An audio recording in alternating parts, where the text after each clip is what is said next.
Hello friends, welcome back to my channel Lakshman Tech for YouTube channel.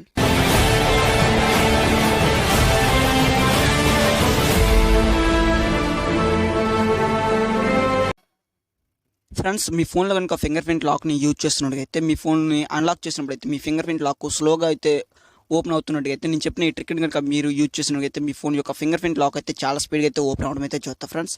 ఆ trick ఏంటి అన్నది అయితే వీడియోకి వెళ్ళే ముందు అయితే మన వీడియోని ఎవరైనా ఇంకా లైక్ చెప్తే ఒక లైక్ ఇచ్చి మన ఛానల్ కూడా ఎవరైనా కొత్త వాళ్ళు చూస్తే ప్లీజ్ అయితే ఛానల్ అయితే సబ్స్క్రైబ్ అయితే చేసుకోండి ఫ్రెండ్స్. అలాగే ఈ వీడియోని మీ ఫ్రెండ్స్ అండ్ ఫ్యామిలీ మెంబర్ కొత్త వీడిని అయితే షేర్ అయితే చేయండి ఫ్రెండ్స్. ఇంకా లేట్ చేయకుండా మన వీడిని అయితే స్టార్ట్ అయితే చేద్దాం ఫ్రెండ్స్.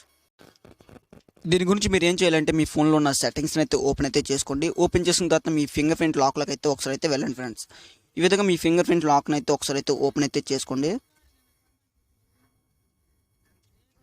ఇలా ఓపెన్ చేసిన తర్వాత ఇక్కడ నుంచి మీరు ఏం చేయాలంటే మీరు మీ ఫోన్కి అయితే ఏ ఫింగర్ని పెట్టి మీ ఫోన్ అయితే అన్లాక్ చేస్తున్నారో అదే ఫింగర్ని అయితే మీరైతే సెకండ్ ఫింగర్ కింద అయితే మళ్ళీ అయితే పెట్టుకోవాల్సి అయితే ఉంటుంది ఫ్రెండ్స్. దీని గురించి ఏం చేయాలి అంటే మీరు యాడ్ ఏ ఫింగర్ మీద క్లిక్ చేసి మీరు సెకండ్ టైం అయితే మళ్ళీ మీరు ఫస్ట్ పెట్టిన ఫింగర్ని అయితే మీరైతే ఈ విధంగా అయితే సెలెక్ట్ అయితే చేసుకోండి ఫ్రెండ్స్. ఇలా సెలెక్ట్ చేసిన తర్వాత మీరైతే మీకు ఇప్పటి నుంచి ఏమవుతుందంటే మీరు ఒకే ఫింగర్ని 2 టైమ్స్ పెట్టడం వల్ల మీ ఫోన్ యొక్క ఫింగర్ ప్రింట్ లాక్ స్పీడ్ వచ్చేసి చాలా స్పీడ్గా అయితే ఓపెన్ అవ్వడం అయితే చూస్తారు ఫ్రెండ్స్. ఈ ఒకసారి అయితే మీరైతే ట్రై చేయండి ఫ్రెండ్స్. 100% అయితే జెన్యున్గా అయితే వర్క్ అవడం అయితే చూస్తారు ఫ్రెండ్స్. ఈ ట్రిక్ కనుక మీకు నచ్చినట్లయితే మన వీడియోకి అయితే ఒక లైక్ అయితే చేయండి ఫ్రెండ్స్. అలాగే ఈ వీడియోని మీ ఫ్రెండ్స్ అండ్ ఫ్యామిలీకి కూడా అయితే షేర్ అయితే చేయండి ఫ్రెండ్స్. ఎందుకంటే వాళ్ళు కూడా యూజ్ అవడం అయితే చూస్తారు ఫ్రెండ్స్. ఇలాంటి మంచి ఇన్ఫర్మేషన్ వీడియోస్ కోసం మన ఛానల్ అయితే తప్పకుండా అయితే సబ్స్క్రైబ్ అయితే చేసుకోండి ఫ్రెండ్స్.